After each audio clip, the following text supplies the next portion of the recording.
wachochezi, hao hatuwataki. Calls for early elections have been on the rise. The latest on the bandwagon is the NARC Kenya party. The party says elections should be an option if the government continues to drag itself over reforms. Sisi tunasema, tunataka hii ECK iundwe haraka. Na ikiundwa, tunataka uchaguzi wa haraka, tutoe serikali ya haraka, tuweke serikali ya mwananchi wa kawaida. Ukiangalia sasa, unaona watu wamekuwa comfortable.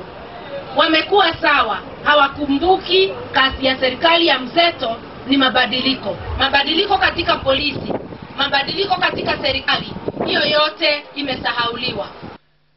Their calls appear true if a survey released by the Synovate group is anything to go by. The survey says that 53% of Kenyans feel that 2012 is too far away to wait for a new batch of leaders. Religious leaders have also been quite vocal in calls for elections. Ikiwa hakuna mabadiliko, hakuna mafanikio, hakuna masikilizano, basi hapo tuamwambia president avunje bunge na election nyingine iitwe. There really isn't another option of getting Kenya out of the stalemate that it seems to be inclining to, except holding the elections. So, with the calls for early elections being floated, is it time for elections?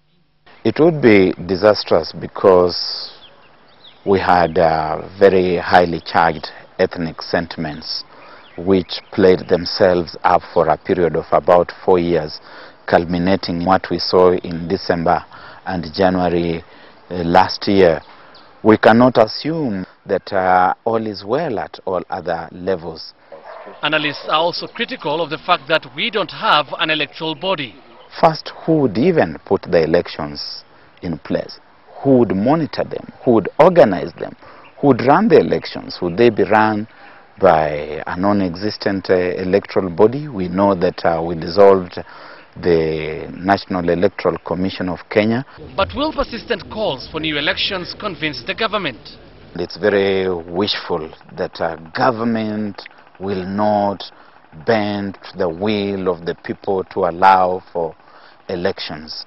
It's in the interest of those who are in government and in power that they stay for as long as possible. Muluka agrees calls for elections emanate from the coalition government's poor performance. But the calls should be tempered by the fact that we don't have the right environment to hold any poll.